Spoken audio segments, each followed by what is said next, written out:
सवाल नंबर 3 है, अभाज्य गुणनखंड विधि द्वारा निम्नलिखित पूर्णांकों का महत्तम समापवर्तक एवं लघुत्तम समापवर्तक ज्ञात कीजिए। यानी कि एचसीएफ व एलसीएम ज्ञात करना है क्वेश्चन नंबर 3 का। तो पहला नहीं बता रहा, मैं दूसरा बता रहा हूँ, सभी सेम हो जाएंगी, इस प्रकार से कर लेना आप। इनका क्या करना है, देखो अभाज्य गुणनखंड करना है पहले तो।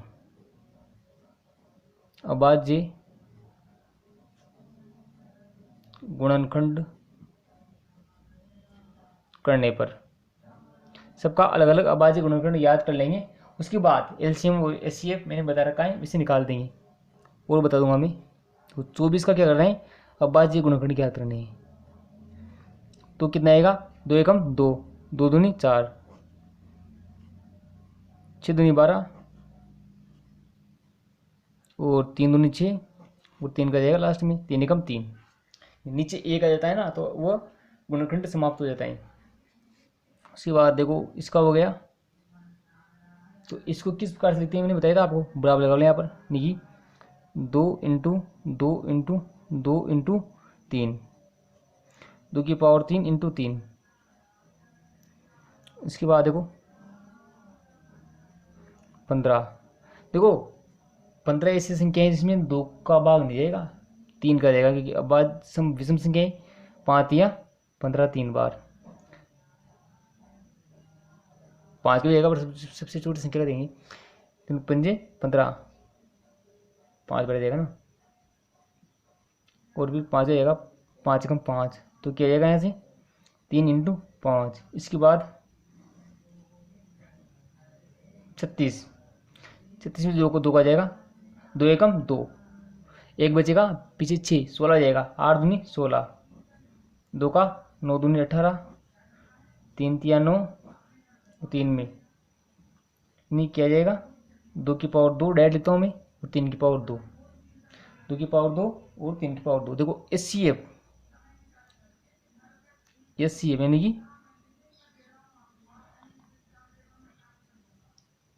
एचसीएफ महत्तम समापवर्तक नहीं, हाँ महत्तम समापवर्तक, इसे क्या है, महत्तम समापवर्तक। मैं एक चीज लिख रहा हूँ यहाँ पर, किसी क्या करने, उभयनिष्ठ जो कॉमन आता है, उभयनिष्ठ गुणनफल, उभयनिष्ठ गुणनफल की न्यूनतम घाते,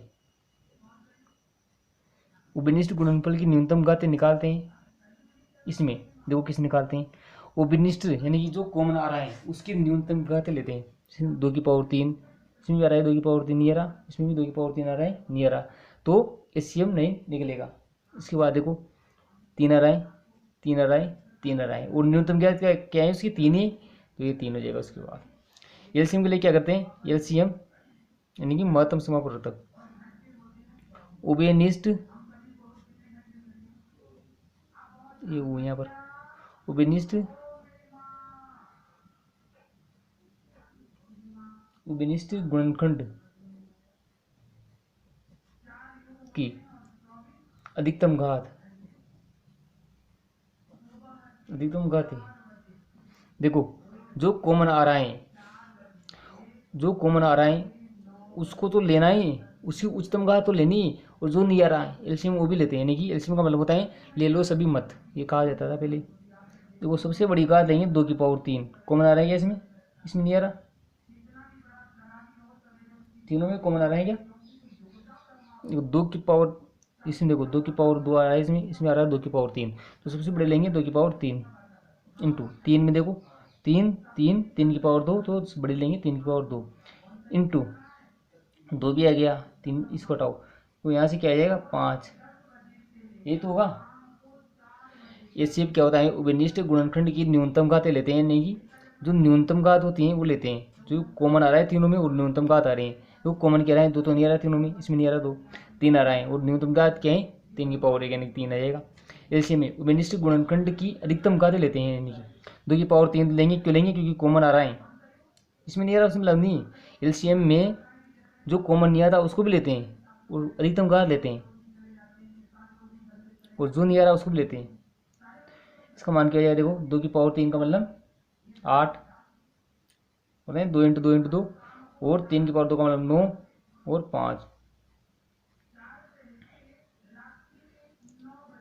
8 नाम 72, तो यहाँ पर हो जाएगा इंटू 5, 5 में 10 की 0 अथवा 1, तो मुझे 35 1 36 यानी कि 360 इसका आ जाएगा।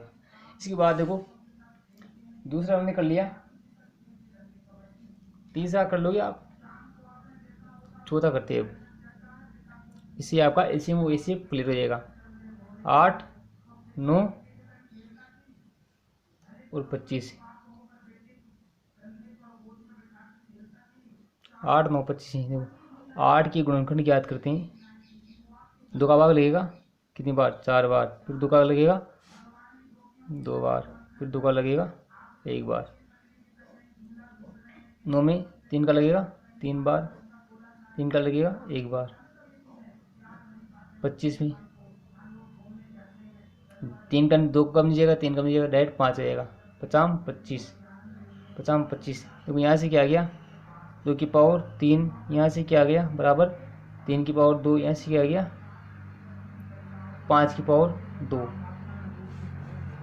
तो बताऊँ एचसीएफ क्या होता है, यानी कि महत्तम समापरिवर्तक। तो महत्तम समापरिवर्तक कैसे ज्ञात करते हैं मैंने बताया था आपको, जो कॉमन आ रहे हैं वही लेते हैं, जो कॉमन आ रहे हैं वो लेते हैं। देखो कॉमन आ रहा है क्या, 2 की पावर 3, 3 की पावर 2, 5 की पावर 2, कुछ भी नहीं आ रहा है तो क्या आएगा कॉमन, केवल एक तो आ रहा है सब में, तो इसी पे एक हो जाएगा। एलसीएम क्या होता है, एलसीएम में जो कॉमन आ रहे हैं वो तो लेना ही है। देखो एलसीएम कुछ भी कॉमन नहीं आ रहा है इसमें, जो कॉमन नहीं आ रहा है उसको भी लेते हैं, तो सब भी कॉमन आएगा इसमें। 2 की पावर 3 को भी लेंगे, 3 की पावर 2 को भी लेंगे, और 5 की पावर 2 को भी लेंगे। इन सबको गुणा करने पर इनका माना जाएगा 1800। आप करके देख लेना, और ये आ गया आपका आंसर। इसके बाद देखो तीसरा क्वेश्चन हो गया कंप्लीट। चौथा नॉर्मल है, चौथे में क्या करना है, एलसीएम ज्ञात करना है। 18 और 12 का हो जाएगा। 5 क्वेश्चन देखो आप। एक संगोष्ठी में हिंदी, अंग्रेजी तथा गणित में भाग लेने वाले प्रतिभागियों की संख्या क्रमशः 60, 84 और 108 है।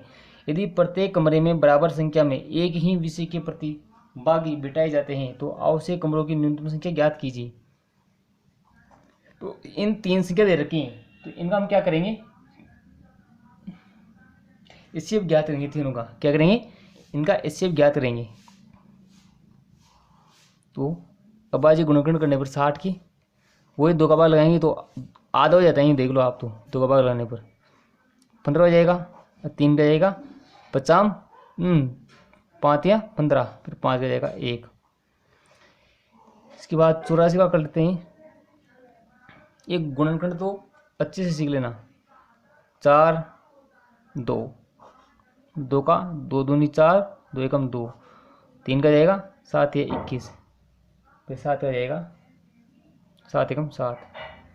उसके बाद देखो 108 है, 2 का जाएगा 5 दूनी 10, 4 दूनी 8, 2 का जाएगा 2 एकम 2, 2 दूनी 4, 14, 7 दूनी 14, 3 का 9 तिया 27, 3 का 3 तिया 9, 3 का 1।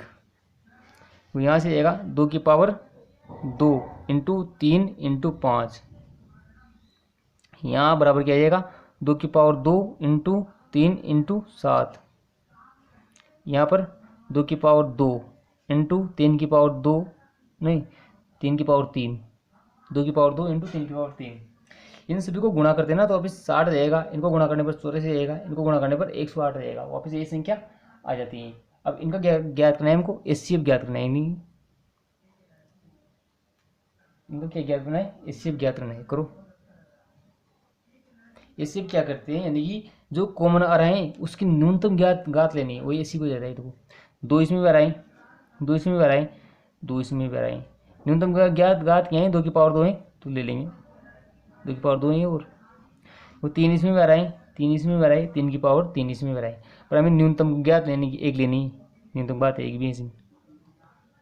5 भी नहीं लेंगे, 7 भी नहीं लेंगे, कुछ भी नहीं लेंगे। क्यों नहीं लेंगे, क्योंकि कॉमन नहीं आ रहा।